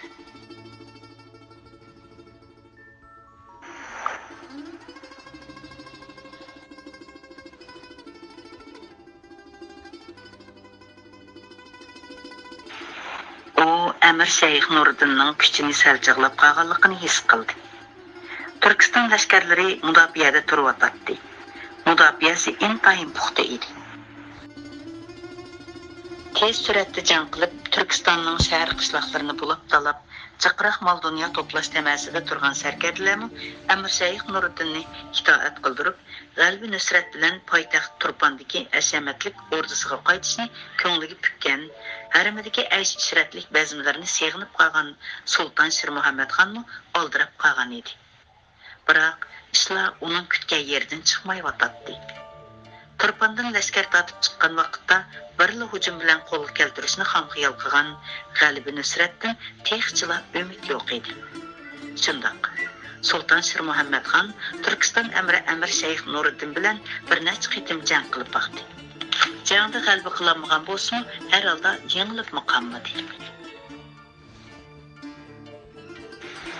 U Amir Shayx Nuriddinning kuchini salchiqlab qolganligini his qildi. Turkiston lashkarlari mudofiyada turib Mudofiyasi intayin puxta edi. Bu bir haftadan beri Sulton Shir Muhammadxon yov qarorgohining oldiga qo'shin avatib, lashkarlarni nog'ri chaldirib, jangga undab boqqan bo'lsa, lekin ular jangga chiqmay yetib olgan edi. Bir necha qitim qaramliq bilan hujum qilib ko'rdi. Ammo kuchlik yo o'qi, palaxmonlarning zarbasida ilgirlayamaganini ozdab, lashkarlari xeyli talafotga uchradi. Oldirab qolgan Shir Muhammadxon terikkak bo'lib qolgan edi. Yo'qolan ishlarga chechilib g'azablanadi. Mushavirlarini qorqagidek jang tadbirlarini tuzamadan deb ayblaydi. Nurg'un janglarni beshidan o'tkazgan, jang tadbirlariga komil peshqadam sarkardasi Ulug'bek Xudoydatni bu qitimqi jazo yurishga billa ilvonmaganligiga qattiq pushaymon qiladi. Ma'qul ko'zlar oliylari, Ulug'bek hazratlarini o'rnida qoldirib qo'yaylik, deb maslahat ko'rsatgan edi bir qism amir sarkarlari. Ulug'bek hazratlari nurg'ulg'an nusratlik janglarni qilganman deb o'zini buyuk saltanatning to'rki hisoblab, bakli ko'ranglab ketib boradi. Bu dövrem ol arzimas Turkiston amiriga shaxsan o'zlari lashkar tortib chiqqaylar. Turkiston qanchalik bir yer edi, qudratli lashkarlarimizning bir peshvoyig'imi yormaydi. Ulug'bekga uningsizmi ag'ayarlarimiz ustidan g'alaba Nusratga yuznaydiganligimizni bildirib qo'yaylik. Nusratsiz Qashqar yurishidan keyin Ulug'bekning beshi xeyli tushib ketdi. Bu dövrem o'zlarini ko'rsatib qo'ysizlar. Aqldorlik qilib og'izlarini g'ayrislamaydigan bo'ladi. Shunda qilsizlar odilari. Ulug'bekmi, ul Turkiston amirimi sohib Qur'on on hazratimning jasoratini bilib qolsin. Dadisi Sulton Muhammadxon qazo qilishi bilan o'rnida qurultoy chaqirmayli toj kiyib taxtda o'tirib olganlik uchun inisi Shirali o'g'lanning tarafdorlari bo'lgan bir qism amir sarkarlarning noroziligini qo'zg'ab, nurg'ulg'an fitna fasodlarga sabab bo'lgan Sulton Shir Muhammadxonning shundaqroq xiyoli bor edi. O'ziga qarshi chiqqan, taxtda o'tirishga norozi bo'lgan o'sha sarkarlarning o'zini bir qitim jang qilib ko'rmagan, lashkariy ishlarning sipohliqning o'tisidan chiqolmaydi deb so'z cho'chak qilishganligidan xabar bor edi. Shunga yaqin qo'shnisi Turkistonni istilo qilib, Amir Shayx Nuriddinni el qilsa, taxtda o'tirganiga norozi bo'lgan Amir sarkarlarning Qashqarni qaytarib olish ishida hamdamga lashkar avatmay, sukut qilib turganlik uchun o'zidan og'rinib yurgan Ulusbegning og'zi tuvoqlanadi. Шуңа yaqin qo'shnisi Turkistonni istilo qilib, Amir Shayx Nuriddinni el qilsa, taxtda o'tirganiga norozi bo'lgan Amir sarkarlarning Qashqarni qaytarib olish ishida hamdamga lashkar avatmay, sukut qilib turganlik uchun o'zidan og'rinib yurgan Ulusbegning og'zi tuvoqlanadi. Uni bazma, aysh ishratga mohir bo'lgani bilan lashkariy ishlarning huddisidan chiqolmaydi, otasining taxtini zo'rlik bilan egilib olib, tayyorga hayyor bo'lib oldi degichilarning tovuzi qo'ltiqidan tushadi. Ana shu bir qator sabablar tufaylidan Sulton Shir Muhammadxon Ulusbegi Xudoydatni o'rnida qoldirib qo'ygan edi. Ulusbegning 500 nafar xos navkaridan boshqa barliq sarkar lashkarlarni to'liq elib, Ulusbegning cho'ng o'g'li Mir Muhammad Ulusbegning cho'ng o'g'li Mir Muhammad Shohni o'ziga hamroh qilib, Ulusbegning shahzoda Uvaysxon bilan birlashib olib, o'ziga osiylik qilishidan xotirjam bo'lgan edi. Sulton Shir Muhammadxon Ulusbegni qo'lida tuzuk lashkar bo'lmagandikin, menga osiylik qilishga, shahzoda Uvaysxon bilan til biriktirib olishga petinolmaydi. Uning ustiga yenimda o'g'li Mir Muhammad Shoh bor. O'g'lini deb bo'lsa, oli ko'ngillik qilolmaydi. Navoda shunday qilishga petingan taqdirdimi, qo'limdagi necha tuman lashkarim bilan osonla adibini beralayman deb cho't so'qqan edi. Nihoyatim afsuski, shu kunlarda ishlar uning o'ylaganidek yurishmayotdi. Nihoyatim afsuski, shu kunlarda ishlar uning o'ylaganidek yurishmayotdi. Gerçi Turpan tarafdan Ulusbegning oliko'ngillik qilganligiga oid ma'lumot kelmagan bo'lsa, ko'ngli yana xotirjam emas edi. Ulusbegning o'g'li Mir Muhammad Shohni atoqda jazo yurish qiluvchi qo'shinning yondosh sarkarchisi deb jakolagan bo'lsa, amaliyotda hech ishga ega qilmay, yanada qattiq nazorat bilan saqlayotdi. Shu kunlarda kashkuz oxirlashib qolgan bo'lib, havo xeyli sovib ketgan edi. Ha deganda qor yig'ib qolish ehtimoli bor edi. Shir Muhammadxon havoning tuyuqsiz o'zgarishidan ansirab, har kuni kechda yulduzga qaraydi. Munajjimlarni yulduzlarni kuzatib, aniq ma'lumot berishga qistaydi. Ular lashkar tortib chiqqanda, garchi kuz fasli bo'lsa-mu, Turpanning havosi yanada yoz faslidek issiq edi. Shunga lashkarlar nepuz yelin kiyinishgan, qishliq kiyim-kechaklarni elib olmagan edi. Qaranqi yog'liq dalasida kunduzi ancha bilinmagan bilan kechasi sovuq adab ketadi. Agar havo o'zgarib tuyuqsiz qor yig'ib qolsa, lashkarlarning jang qilmoqi tasga tushadi. Bu chaqda lashkarlarga talofat Turkiston lashkarlaridan emas, tabiatning sovuqidan keladi. O'sha ahvolni ko'zda tutgan Sulton Shir Muhammadxon lashkarlarga qishliq kiyim-kechak elib kelish uchun Turpanga chaparman mang'uzgan bo'lsa, necha tuman lashkarning qishliq kiyimlari besilgan xorba, to'g'ila bu yerga eng tez bo'lgandimi bir oyda yetib keladi. Uningcha qoriqish boshlanib ketadi. Navoda Amir Shayx Nuriddin Mo'g'uliston lashkarlarining bu ahvolni bilib qolgan bo'lsa, ish texnik chatoq bo'ladi. Elimi ular bu kelishmaslikni oldin mo'ljalligandek qiladi. Mana bir haftadan beri xuddi iniqi kirib olgan chashqandek qarorgohiga mahkam bekinib olgan edi. Qanday qilsam bo'lar? Lashkarlarni pam bilan Turpanga chekindiraymi ya? Undaq qilsam, ag'yorlarimning kulkisiga qolmamdimi? Ulusbegi og'zidan chiqarmagan bilan ko'ngilda mazoq qiladi. Meni texmi ko'z qilmaydi. Obro'yim to'kiladi. Tangrim, ajab bir taskunga qo'yding-ku meni. Nemishqimi oldiroq sonliq qilgandim-man. Faslning, havoning o'zgarishi nemishqa esimga kelmagandi. Men o'ylamasam boshqa amir sarkarlar o'ylash kerak edi-ku. Hech bo'lmasa Ulusbegini bilib kelsam cho'kashki. Xizo tayyor bo'ldi oliylar. Sultan Sir Muhammad Xan xiyoldan bosh ko'tarib, oldida puklanib turgan Bekavul amiriga sat kulaydi. Yo'qol. Bugün kecha qorong'i yog'liq dalasida so'g'uq boshqacha adab ketdi. Lashkarlar gulxon yiqib, chedirlarini isitishga majbur bo'ldi. Qarorgohni chorlab to'xtamay menib yurgan qo'riqchilar to'nib titrab, shumshib qolgan edi. Gerçi Yodisbegi qo'riqchilarning to'nib, o'sharliqning suslab qolishining oldini olish uchun har qitimliq navbat olmishadigan vaqtni bir oz pishimga qisqartgan bo'lsa, qo'riqchilar navbat olmishga chiqadiganlar kelib bo'lguncha to'nlab kosildab ketadi. Boshlarini yerin to'nlarining yoqasiga tiqib olishadi. Qarorgohning sirtini kuzatishga, atrofdagi g'ayri shartni tinglashga hafsalasi yo'q edi.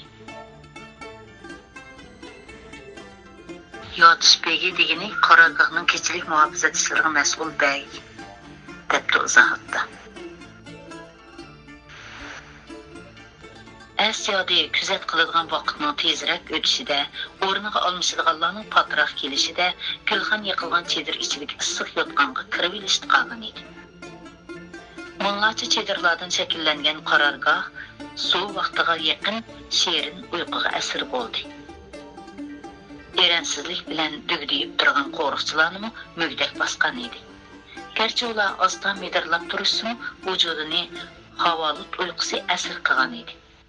Shu taqda ular qarorgohga pam bilan kirib kelgan 500 ga yaqin qora ko'langilarni faqat sezmaydi. Tun qo'ynida shab chiqamay ilgirlayotgan bu bosqinchilar qarorgohning o'ttirsidagi egizrak do'ngga tikilgan Sultan Sir Muhammad Xonning bargohi oliy deb atalgan hashamatli chedirga qarab ketyapti. Bargohi oliyning qo'riqchiligini qilayotgan navkarlar qarorgoh qo'riqchilariga qaraganda xeyli sagak edi. Ularning kiyimlari sovuqqa daldi bo'g'idek darajadan qilin bo'lib, sovuq ularning sezgilarini bexudlashtirolmagan edi. Ular o'zlariga qarab kelayotgan qora ko'langilarni ko'rib, biroz sagaklashdi. "O'ran!" deb to'g'lidi navkar beshi. "O'ran degani parol" debdi izohatda. Qora ko'langilardan ovoz chiqmadi. Ular daqiq to'xtavagandan keyin qadamini texnik istiklatdi. Jiddiylashgan navkar beshi qilichini qinidan chiqarib to'g'lidi. "Joyingda jim turish! O'ranga javob ber!" Qora ko'langilar javob berishning o'rniga qilichlarini tanglagunicha ularga qarab shiddat bilan etildi. Shu hamon shoh chedirning atrofini cho'qqan so'ran qoplab qirchab boshlanib ketdi. Kech qorong'uligidan foydalanib, dushmanning shapqin urganligini sezgan qo'riqchilar lashkarlarga xabar berish uchun qo'llaridagi mis tavildibozni chaldi. Tavildiboz ovozini anglab, jiddiy ahvol ko'rilganligini his qilishgan nog'richilarni uyqularini ichib nog'ri chelishga boshladi. Tavildiboz nog'ri ovozidan butkul qarorgoh bo'ritubi bo'lib ketdi. Sherin uyqudagi sarkarda lashkarlar cho'chib o'rinlaridan turishgunicha qurol-yarog'larini ilib sirtqa yugurishdi. Sabqun degani kechilik hujum debdi izohatda. Bosh oxiri yo'q ham qayg'ular bilan kechidan beri tuzuk uxlayolmay, ko'zi amdilatini uyquga ilingan Sultan Sir Muhammad Xon shunga qattiq cho'chib uyg'ondiki, vahimadan vujudini surbesib, nafsi og'ziga kaplashdi. Sovuq tarlab, bazgakdek titradi. Shoh chedir ichida g'uvo yurib turgan sham yo'riqida kiyimlarini topolmay atrofiga aloqsizlik bilan qaradi. Shohani qatning tuvan tarafida nefis shoyi pardining orqasida xonni qo'riqlab mugdab o'tirishgan 4 nafar xos mahram allaqachon chachrab o'rinlaridan turishib ketgan bo'lsa, o'diqib ketganligidan nima qilarini bilmay ho'ng'ib qolishgan edi.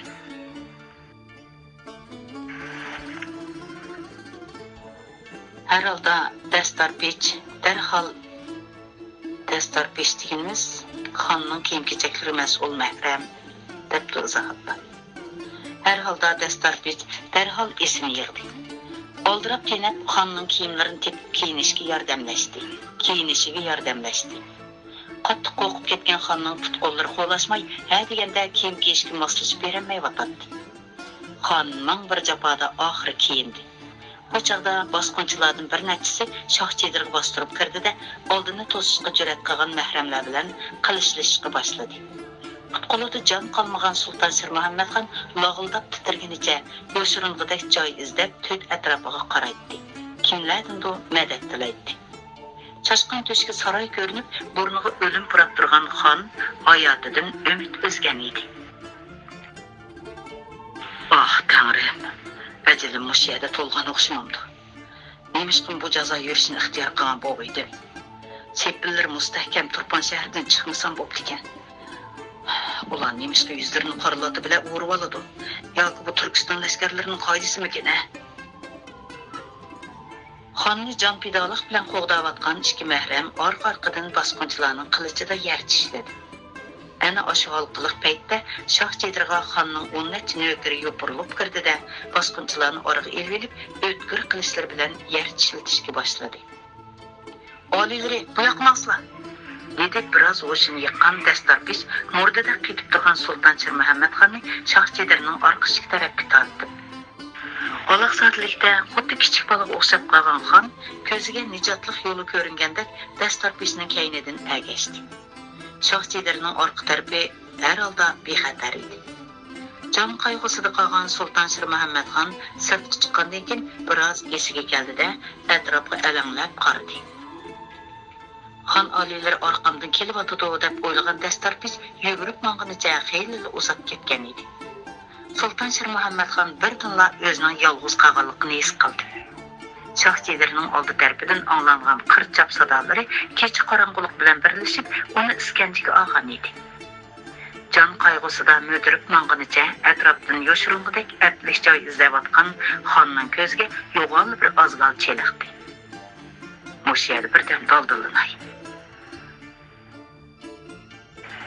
Sultan Sir Muhammadxon qallasida tuyuqsiz vallada paydo bo'lgan aqlning turtkisida o'zini ozg'alga tashladi-da, polton qilgan ovoz bilan tang qattiq andikib ketdi. Lekin medirlamadi. Sultan Sir Muhammadxon sakrab tushgan bu yer xeyli cho'nqur yunda ozg'al edi. Xonning xos oshpazlari bu ozg'alni yunda to'kib to'shqizib etgan edi. Bomdod vaqtiga yaqin qarorgohga qirchab besiqdi. Tuman degan lashkarlarga tankelanmagan bosqinchilarning ko'p qismi o'lib, oz bir qismi qochib qutulgan edi. Sarkar lashkarlar bosqinchilarni xeyli bir yerga qo'g'lab qaytib kelganda, qorong'i yog'liq dalasida allaqachon subhi ko'tarilishga boshlagan edi. Ular shu chog'da Sultan Sir Muhammadxonni esiga ilib izdashga kirishdi. Xon shoh chedirdimi, boshqa chedirladimi, hatto o'liklar orasidami yo'q edi. Sarkar lashkarlar qaytadan patparaq bo'lishdi. Qo'llariga o'tqashni ilib, xonni izdashga kirishdi. Oliylari! On hazratim! Davlat panohimiz! Yunda ozg'aladagi muzdek suvda putqo'llari uyushib qo'shidan ketay deb qolgan Sultan Sir Muhammadxonning qo'lqiga sarkarlarning chaqirgan ovozi anglandi. Lekin har qancha tirishibmi putqo'llarini harakatlantirolmadi. Qo'llarida o'tqash ko'tarib olgan sarkar lashkarlar yunda ozg'ilning atrofidan uyoq-buyoqqa o'tishdi. Lekin bu yunda ozg'iliga qarab yiqish hech kimning xiyoliga kelmaydi. To'nlab tishlari qasildab ketgan xon mang pastda zuvonga keldi. Bu yerda xonning ovozi bakmi jonsiz edi. Shundaqdimi ozg'alning leviga kelib qolgan navkar bu ovozni angladi. O'tqashni ozg'alga tutdi-da, xonni ko'rib cho'chib ketdi. Xon oliylar bu yerda ekan. Navkarning ovozini anglab, sarkarlar yugurib kelishdi. Ozg'alga sakrab tushib, xonning qo'ltiqidan yo'ladi. Qaytadan nijotlikka erishgandek to'yg'iga kelgan Sultan Sir Muhammadxon o'shidan ketgan edi. Sarkarlar xonni ko'tir-ko'tir qilishqinicha shoh chedirga ib kirishdi-da, cho'p-cho'p bo'lib ketgan kiyimlarini soldirib, yotqanga yo'gashdi. Onungacha teyiplar xonning chekisini uvlab, qalpoqlarini besib, putqo'llarini ishqilab, o'shiga keltirishga tirishdi. Xudoga shukr, xon o'shiga keldi. Sultan Sir Muhammadxon beshida qarab turgan sarkarlarni dastlab quva, keyin aniq ko'rdi. Har nima bo'lsa texmayotganman. Qarorgoh qo'ldan ketmabdi. Ya Xudo, nima degan dahshat. Shukr, ko'radigan kuni deydigan rizqim tex tugmagan o'xshaydi. On hazratimga ehtirom bo'lg'ay. Qibligahimizning oltin bo'yga salomatlik tilaymiz. Sultan Shir Muhammad xon atrofida qo'l bog'lab turgan sarkarlarga bir qo'r ko'z yugurtib chiqqandan keyin ostan pichirladi. Usul beringlar. Tep bayatın beri qaynatib tayyorlagan doğruluq çayını bir qo'shiqdan ichkizishga kirishdi. Usul qonmadi. Soğuk su beringlar. Soğuk su ichsizlar salomatliklarga zarar yetadi qibligahim. Hozircha mushu doğruluq çayını ichivasizlar. Dedi Tep tövənçilik bilan iltijo qilib. Bo'lsam mayli. Bir yutum soğuk su içey. Dedi Sultan Shir Muhammad xon qat'iylik bilan. Tep xonga suv berishga majbur bo'ldi. Suvni ichib xon biroz jonlangandek bo'ldi, lekin müdirleyolmadi. Dedi xon. Üstümdeki narsalarni elib etinglar. Ular xonning ustiga 3 qat yotgan yepib qo'ygan edi. Darhol 2 qat yotganni elib etdi. Çedirge o't qalmadinglarmi? Imonchi so'g'uq. Sarkarlar nima deb javob berishni bilmay bir-biriga qarashdi. Amaliyotda allaqachon o't qalgan bo'lib, chedirning ichi to'nirdek isib ketgan edi. O'tqanning ichiga sandal qo'yinglar, dedi Mir Muhammad Shoh. Mahram yigit cho'g' silingan sandalni yotqanning ichiga soldi. Endi ısıgandek duramla alileri. Yo'q, dedi Sultan Shir Muhammad xon beshini chayqab. Muzlabla turman. U ko'zni yumib, biroz turib olgandan keyin tuyuqsiz bir ish yodidan kechgandek ko'zini lappida ochdi. Ol mulhitlarni tutdinglarmi? Mulhit degani lahatga, o'limga mahkum degan ma'noda. Debdi izoh etdi. Muhtaram qibligahimga ma'lum bo'lg'ay, dedi yondosh amirlashkar Mir Muhammad Shoh qo'l bog'lab turib. Ul mulhitlarning oz bir qismi qechib ketdi. Qolganlarning hammasini qilishdan o'tkazdim. Shir Muhammad xonning ko'z oldidan yuzini qoralati bilan o'rib olgan qotillar lip qilib o'tdi. Munofiq Amir Shayx Nuriddinning shapqunchilari ekan. Yo'qsa podshohim, dedi Sarkarda Mirzigoyit töre qo'l bog'lab. Tozkor Shahzoda Uvaysxonning navkarlarikan. Shahzoda Uvaysxon. Sultan Shir Muhammad xonning yuragi qort bidiqib ketdi. Cheksidan purrida tartabchirab chiqdi. Ko'zlari aloqsodlik bilan chekchaydi. O'zini tuta oldinglarmi? Gunohimizdan kechkaylar oliylari qechib ketdi. Qo'g'limidinglarmi? Ko'z oldimizdan ham sattul g'oyib bo'lib ketdi. Qaysi tarafga qochqanini bilmadik. Lashkarlar izlayotdi. Shu topda Sultan Shir Muhammad xonning g'azablangidekmi maqdiri yo'q edi. Ochiq yutib ulug' kichik tindi. Chiroyini purishtirganicha ko'zini yumib oldi. Ularning hammasi bir to'p non qepilar.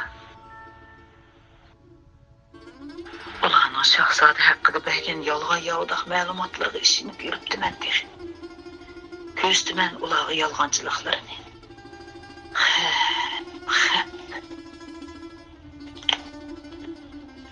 Qo'rqib turgan sarkarlar shu topda nima o'ylayotganini bilib olmoqchi bo'lgandek xonning chiroyiga yo'shirun sapselishdi. Sarkarlarning orasida xonning nazariga tushib qolmaslik uchun kirpidek tugilib olgan yotishbegi loh-loh titraydi. Chunki qarorgohning kechilik muhofazatining puxta bo'lmasligidan kelib chiqqan bu voqeada yotishbegining mas'uliyati eng og'ir edi. Ha deganda xonning bu mas'uliyatni surishti qilib, uni o'limga buyurish ehtimoli bor edi. Shoh chedirning ichi chimin usti anglangudek darajada timtoslikqa cho'mgan edi. Sarkarlar yo chiqib ketishini yo turi verishni bilmay texchi o'ri turishapti. Bir chaqda Sultan Shir Muhammadxon asta ko'zini ochdi. Uning ko'nglini bir-biridan vahimali xayollar chirmab olgan edi. Ol baxti qora tuzkor shahzoda bu yerga qandoq kelgandi? Kechida qarorgohni bosqin qilishga qandoq betingandi? Nökerlar oz o'xshaydi. Bo'lmasa onun qasdlamoqchi bo'lgan odami men. Shu udul shahchidirga tegish qilgan gap. Bu dövrem uni tutmay hargiz tinchimayman. Osmonga chiqib ketsa topinidan, yerga kirib ketsa ko'kulisdan tutib, kollasini tenidan judo qilmoqchi menga hargiz arabchilik yo'q.